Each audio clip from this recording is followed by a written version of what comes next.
Philosophy, the major determining factor in how your life works out.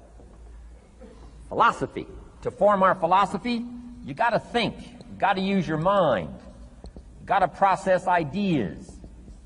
And this whole process over a lifetime, starting way back here when we were children, schools that we've attended, our parents, our experiences, all this stuff that we've processed by the thinking process helps to develop our philosophy. And in my opinion, each person's personal philosophy is the major factor in how your life works out. Here's what I called it in that last presentation when I was here. It's called the set of the sail. Each person's personal philosophy is like the set of the sail. Now, I used to think it was circumstances that ordered my life. If someone would have asked me at age 25, Mr. Rohn, how come you're not doing well? Pennies in your pocket, creditors calling, nothing in the bank, behind on your promises to your family, you live in America, 25 years old, got a beautiful family, every reason to do well, and things are not going that well for you. What is wrong here? It would not have occurred to me to blame my philosophy. I mean, it would not have occurred to me. Saying, well, I got this lousy philosophy, and that's how come I got pennies in my pocket and nothing in the bank, and things aren't working well. That would not have occurred to me. I found it much easier to blame the government. Much easier to blame the tax problem. I used to say taxes are too high. Top tax rate when I first started paying taxes, 91%.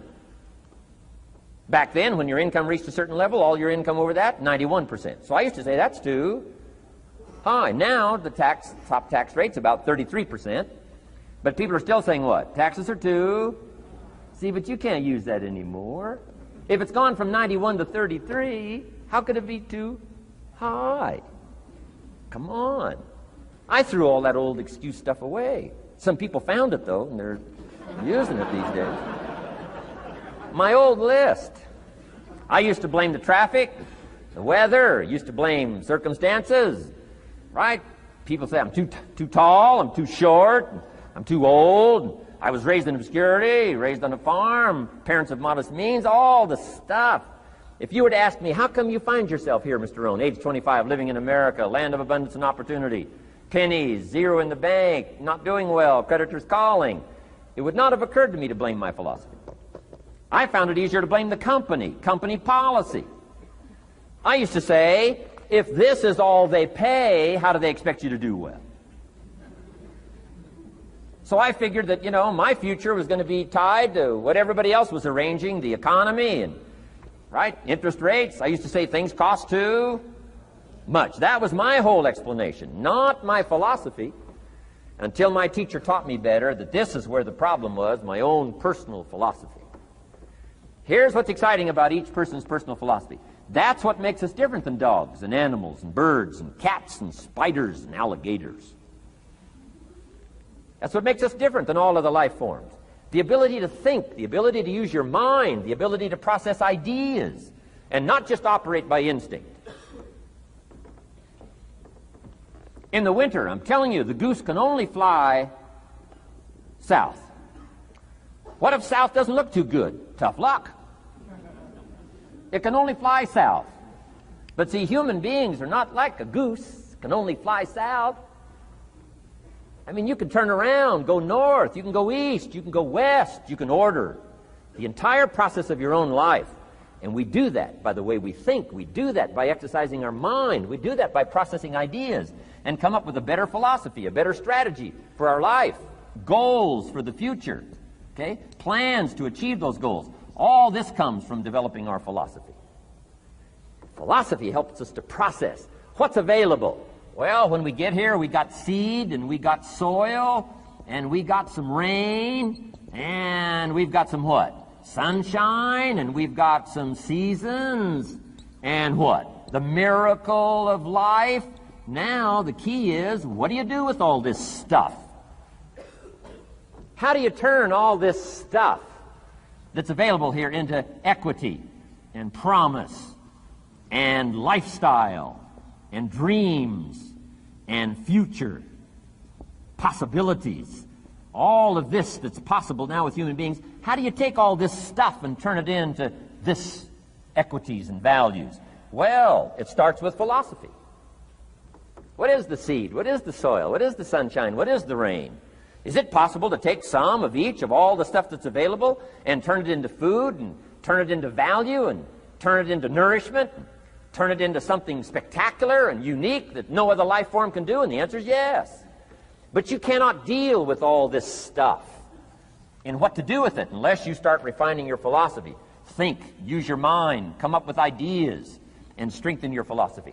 So the seed and the soil and the rain and the sunshine, this is called, the economy and the banks and the money and the schools and everything that's available out there, processing information, what to do with all that, and turn it into equity and value.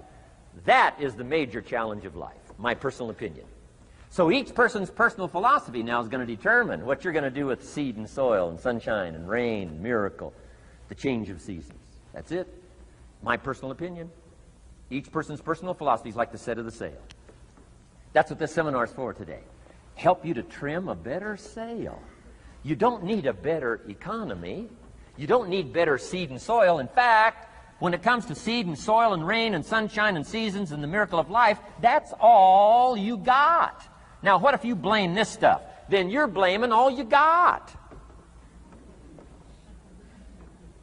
If you blame the economy, and you blame the schools, and you blame the teachers, and you blame the sermons and the preachers, and you blame, the marketplace, and you blame the company and company policy, what else is there? When some people get through with their blame list, there isn't nothing else. That's all there is. And if you blame the only thing you've got to work with, I'm telling you, it's called mistake colossal.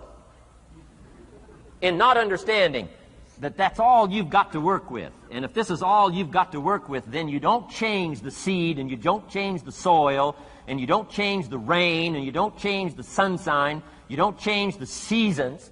Right? Guy says, I'll take 3 springs, 4 summers, 9 falls, no winters. No! You can't fool with this stuff. You got to take it like it comes. Then what do you change to make your life work well? You got to start with your philosophy. Guess what I had to do at age 25 in order to change my own future? I had to change my mind. I had to change my thinking. I had to change my philosophy. I was messed up on what was causing my problem. And once I got that straightened out, that all the stuff I blamed, the government and taxes and the marketplace and the economy and things cost too much, negative relatives, cynical neighbors, once I got rid of that and started going for where the real problem was, which was me, I'm telling you, my life exploded into change. My bank account changed immediately. My income changed immediately. My whole life took on a whole new look and color immediately. And the early results I got from making these philosophical changes tasted so good, I've never stopped the process from that day until this. And I'm telling you, with a little consideration of the refinement of your sail, by setting a better sail, refining your philosophy, your whole life can start to change from today on. You don't have to wait till tomorrow. You don't have to wait till next month. You don't have to wait till spring. You don't have to wait till 93. You can start this whole process immediately. I recommend it. Now, some people do so little thinking, they don't even have their sail up. I mean, you can imagine where they're going to wind up at the end of this week, at the end of this month, at the end of this year. Now's the chance to change, process all this information.